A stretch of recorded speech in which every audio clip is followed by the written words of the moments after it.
First on the Gulf Coast with breaking news and weather. Fox 10 Live starts now. I cannot believe this has happened again. I cannot allow this to stop me from living my life and using the train, but you know, I haven't sat down on the train like at all since Irina was killed. Once again, on Friday, Charlotte police responding to an innocent passenger being stabbed on the Lynx Blue Line, part of the Charlotte area transit system. Shocking. Another one for the community. 23-year-old Irina Zarutska, a refugee of the war in Ukraine, was on the same rail line in August when she was stabbed and killed.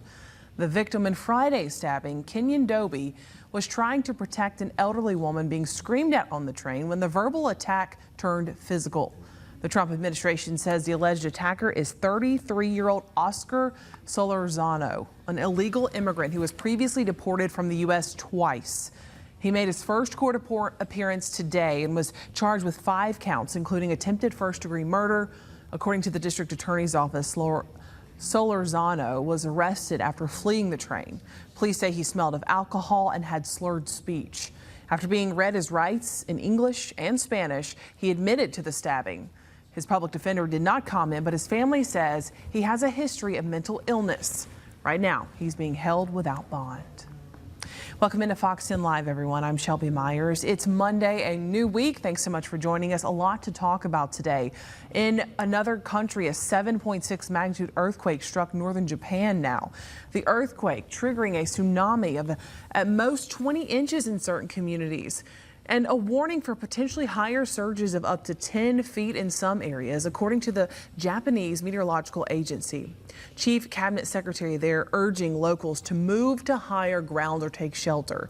The agency says the earthquake struck at around 11:15 p.m., about 50 miles off the coast of Amori. The media reports several people were injured. President Trump is promising a new executive order aimed at regulating artificial intelligence. It all goes back to the One Big Beautiful Bill, which contained a ban on AI regulation at the state level. Lawmakers took that out after bipartisan concerns about safety. And now President Trump says he will push for a new national standard, writing on social media, quote, "We are beating all countries at this point in the race, but that won't last long if we are going to have 50 states, many of them bad actors, involved in rules and the approval process." The White House says it's about making sure local lawmakers don't stifle innovation. There are some states that want to regulate these companies within an inch of their lives, and then when they make a misstep, fine the heck out of them. That's a game that President Trump isn't going to allow people to play. But safety advocates and state lawmakers say that's the wrong move. President Trump is expected to sign that new executive order later this week. All right, let's check in on some stories that our crews are working on with our Steve Alexander. He's at the desk right now with those. This is Steve Alexander on the assignment desk. Some of the stories we're following today and a few unusual ones. Not your usual tenant-landlord situation. A Mobile County commissioner says the city of Mobile hasn't paid rent for a couple of months for using Government Plaza. So what happens now? Brendan Kirby is looking into that. Also, police say a U.S. Army veteran from Mobile was murdered 28 years ago. It has been a cold case until now. The latest on an arrest, and a story that actually also takes us to Florida and New York State. Meantime, the Mobile DA's office joins others in holding a seminar on domestic violence. It was called Blueprint of a Batterer, with some very important information that everybody needs to know. And happy birthday today to a lady who may be one of the oldest people in Fairhope, maybe the oldest. 103 candles on her cake. We'll meet her. Well, more on that coming up. Thanks, Steve. Now let's get a look at the forecast. On the Fox 10 weather app, we have a Futurecast live radar and satellite picture. You can see that little bit of grayness there. It's hard to pick out the details, but there are some clouds sitting over us here. But we are getting into a drier picture. All of this air is drier, and we may keep some cloud cover around, but we are going to have a drier forecast in the days ahead. If you go to the daily section, you can find all the details on that forecast. Also, head to the app and scroll down to submit your pictures and videos. We need more photos submitted. I know it's been a cloudy day, but send those photos in on the Fox 10 weather app. Let's go ahead and talk about those clouds that we have out there, because there are quite a few of them. Here we go. This morning we had this beautiful bout of clearing in the southern half of our area, south of I-10. In fact, Okaloosa County has been pretty sunny here, but now as we are at 3 p.m., south of I-10 in Okaloosa County, you're good. South of I-10 in Santa Rosa County, you're pretty much good with cloud cover, but north of I-10 there, it is a little bit more cloudy. Now the clouds have reached all the way down to the beach, Orange Beach, Gulf Shores, Fort Morgan, getting into some of the cloud cover there. There are some breaks at points, but this batch did move in. So we had some clearing and then it's all gone. In fact, looking at it in detail, there are some small gaps that you can kind of see. We're starting to lose some of the daylight, but there's a gap there that went through Baldwin or Mobile County. So inland's just been pretty much socked in all day. So this deck just hasn't gone away. We'll see if we get any breakage overnight tonight. This is what it looks like with the futurecast, and it just keeps going. So the clouds are moving from north to south here. And get to Tuesday morning with more cloud cover around. This is just a kind of a tough situation to try to get these clouds out of here. But it's cold air that's rushing in, and this is a common pattern. We also have to think about temperatures overnight tonight. It could get really quite cold. In fact, we're expecting a light freeze north of Interstate 10. I cannot rule out like a 29 in places like Thomasville. So that is a definite possibility. Otherwise, temperatures in the 30s, 35 degrees in Mobile, 38 degrees in Pensacola, 38 in Gulf Shores. So get ready for the cold air because it is coming overnight tonight. We'll keep the cool temperatures until the middle of the week, and then things change and it gets a little mild. Okay, good. Well, you know, I really don't mind the coolness or the wind or anything like that. It's just the overcast and the rain and the dreariness that I'm ready to get out of here. Well, some people say that feels like Christmas. Some people say that feels like winter weather. I mean, it kind of does, kind of doesn't. Yeah. It's just. I guess you're right. I like the sun when it's still cold. That's what I prefer. All right, well, let's see some of your pictures and videos of some of this weather out there. This is from Lonnie Goss, Bon Secours River. This is late afternoon on the 7th. So that was what, 2 days? Yesterday, gosh. I thought today was the 10th for some reason. So yeah. I couldn't tell you, honestly. Yeah, but great photo. You see the fogginess that we had. I saw, for those of you that don't know, I went up to a weather conference this weekend, and it was up in it was actually up in southern Tennessee. As I came back, it was misty like this the entire time, by the way. Literally the entire time driving back. No. And also you see the pelican. Is that a pelican? Yeah, yes. I think so. Okay, it's a pelican. That's in the center of the frame there. A very pretty picture. Really hard to tell almost, though, because of how foggy it is. Driving in that does really stink. Yes. And the wipers, which our wipers were being really annoying and scraping a little bit. Ooh. And it was, I need to get those. I need to get that worked on. Get them fixed. All right, Shane Slocum. Nice. I haven't gotten one of these in a while, but Shane regularly gets some drone footage. And this is the low clouds and fog over West Mobile. I love drone video. Yeah, look at that. You can see the big trucks and the cars passing through on the interstate as it kind of zooms in on the fog hanging above. Hopefully it was not quite foggy for those drivers out there because it looks like it's all just above. Yes, and that's what this was. This was just low cloud cover. Okay. And occasionally it got down and reduced the visibility. But it was a misty time. All right, Michael Reach has this next one for us. This is a little different out there. Sunset on Celebration Key in the Bahamas. 80 degrees. So I think it's safe to say Michael is on a little vacation, making us all jealous. This is what we typically see in the summertime, maybe, or the spring or early fall. No, that looks wintry. You know why? Got those cirrus clouds, but that is their wintry scene. They still have 80 degrees, though. The meteorologist, the smart guy over here, can tell you. But yeah, it's a beautiful shot there. It just doesn't look as misty as it has over here. No, that is, you get beautiful blue sky out there, and you get the warm temperatures. That's a great place to be in the winter months. Imagine spending Christmas at the Bahamas. Yeah, like that Christmas with the Cranks when they were gonna go on a trip, and then their daughter calls like, I'm coming home for Christmas, and they have to cancel their trip to the Bahamas or wherever it was, some beach somewhere. All right, up next, Ellen Widerhold, Fairhope Christmas Spectacular Display. I don't know where this is. I need to figure out where this is. Fairhopian over here, you don't know where that is? No, I haven't run into this one yet. Okay. But okay. Do you, this might be a good question of the day. No, the Muffin Man? Do you like all the blow-ups and all the kind of novelty Christmas decorations, or do you like lights? I like it all. The more the merrier. I think if you just go all out. That's what I like. I mean, this is cool. Oh, I can't tell. I think there's some lights in the trees there, maybe. Yeah. But I love this is a lot. It is a lot. I like all the little miniatures and blow-ups and stuff like that. I was like, oh, that's a lot. But because I'm a lights person, I do lights. Even though I haven't this year because I was so slow. Anyways, but that is a great display. So I'll have to figure out what that is. Okay, you figure that out, and we'll have to go take a trip there. Scott and Celeste in this one. Jepson, or that's their last name, sorry. Scott and Celeste Jepson send this picture of Diesel from Lillian. Look at his Santa hat. Santa Paws. He has a beard, too. Santa Paws. Love that. He's so cute. That's such a cute picture. Thank you for sending that in. Everyone else, for all your pictures. Again, as you saw there, you had pictures of animals, you had pictures of the foggy weather we're seeing here. Also, someone on vacation in the Bahamas. We want to see whatever you are seeing that you think is cool. If you take a picture of your thermometer outside when it gets freezing, whatever, send it to us. Inland folks should probably do that tonight. You can send them in on the Fox 10 weather app. We greatly appreciate it. We need more. I know it's been gloomy, so you're not seeing these gorgeous sunsets. Still, we don't care. Send them in. We really do need them. All right, we'll be right back with more news and weather coming up for you after this. Could have ties to a dangerous addiction. Investigate TV Plus. Today at 3:30 on Fox 10. Committed to you. This is Fox 10 Live. Welcome back in. Google reveals its users' top searches of the year.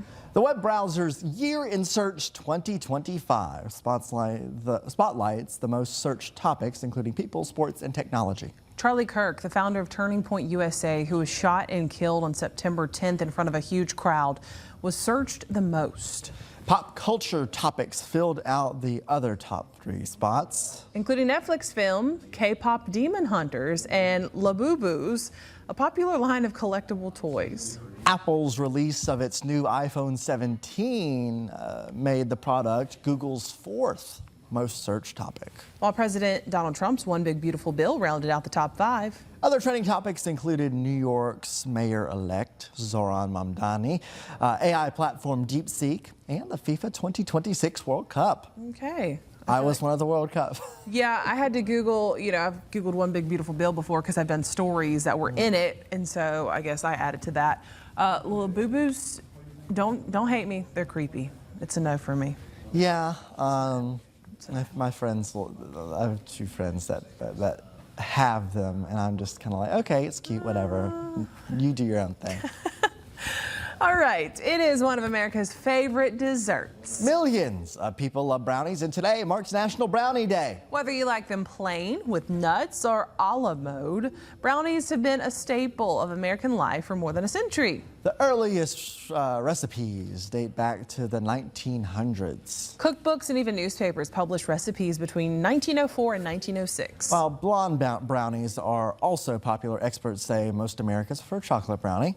Blonde brownies, though, are a close second. So the big question is, do you like the center pieces or the edge pieces of a brownie? Edge pieces, always. I want it crispy. Air 5. Yes. Or real high five for that. Okay. That deserves it. It needs to be, I love just like the corner piece crunch. That's crispy. Yes. Oh, have you ever bought those brownie bites?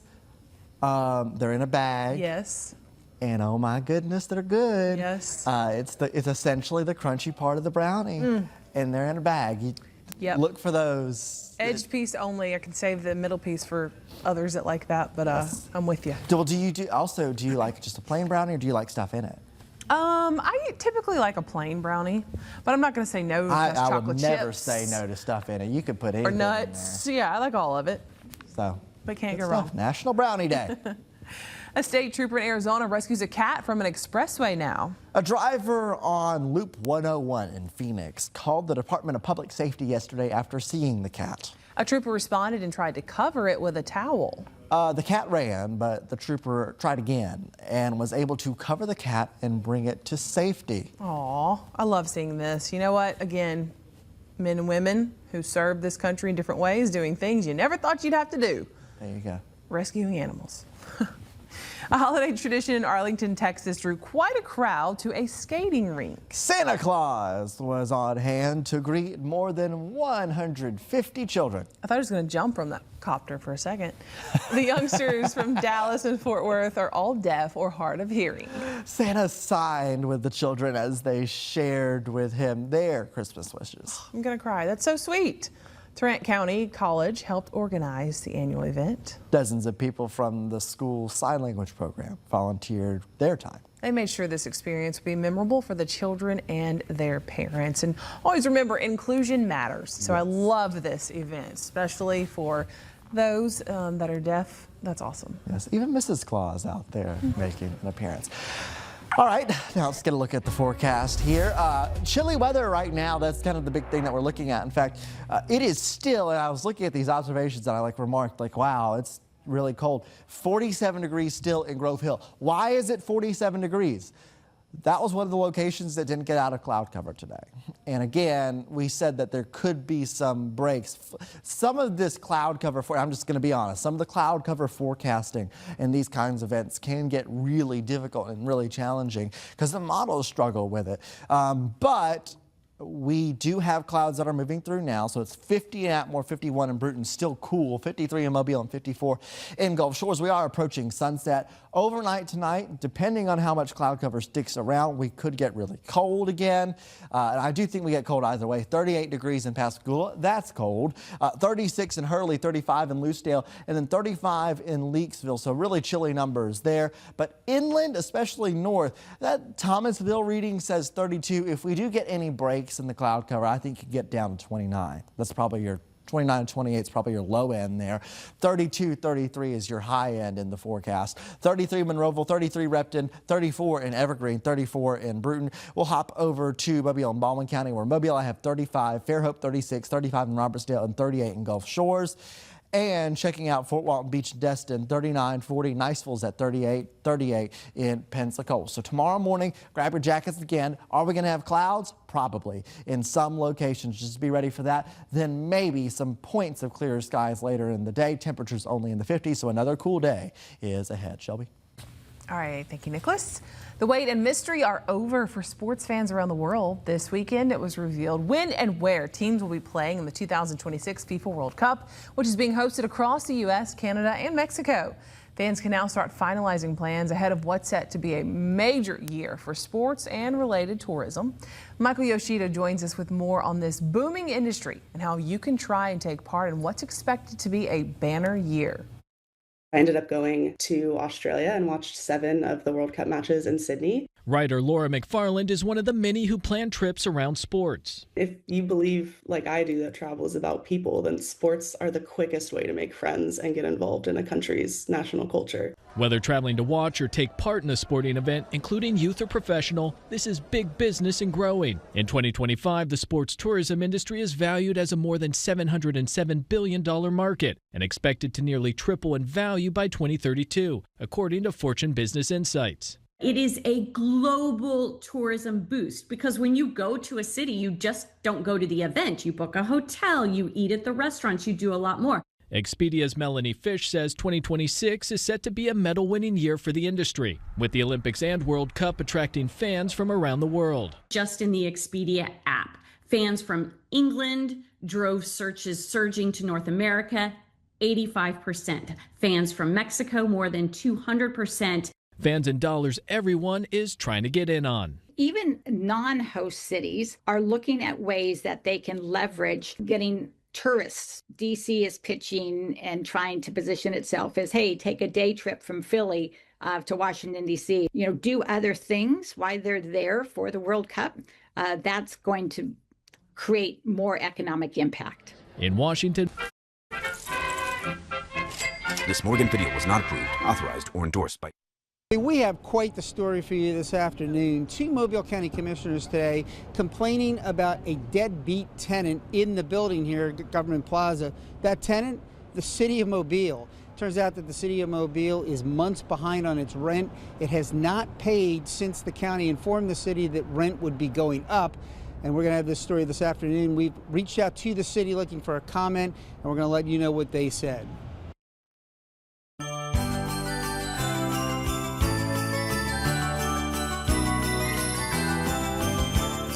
Well, the holidays, of course, are a season of giving, and right now you can help make sure families in need don't go without. As a part of our 10 Caring Gifts food drive, we're partnering with Greer's Markets. So while you're out shopping, grab extra non-perishable food item like pasta, canned goods, dry beans, and rice, and donate it to others in need this holiday season. So we've got those boxes you saw at the beginning of this video set up at Greer's locations across the area. You can't miss them. Buy something for yourself, but also buy something for someone else in need this holiday season. Don't forget the protein, whether it's canned tuna, canned chicken, things like that, beans. Don't forget the protein. Our 10 Caring Gifts toy drive is in full swing as well. You can drop off a new unwrapped toy at Mercedes-Benz of Mobile on Dauphin Street, the Fox 10 Studios here on Satchel Paige Drive, or the VOA Southeast headquarters on Hillcrest through December 15th. So tomorrow, get this, we're going to be live at the Walmart at Schillinger Road in Mobile from 7 a.m. until 6 p.m. So make sure you drop off a toy and stop by and say hello. It's always a fun time. I've said this before, I think with you, Nicholas, but you genuinely see people go in and bring out toys that truly want to help and truly care. This is not faked or posed or we put up all these gifts. These are things people have really donated. Yes, and it's I had so much fun being out there when I went to Foley. It is a really great thing. We get to be out there, get to meet you. And we had people like issuing challenges saying like, come on people, donate more. So I challenge you to get out there and donate. It is such a rewarding thing. It is. We will see you out there tomorrow, and we'll see you on Fox 10 News at 4 and 5 coming up shortly after this.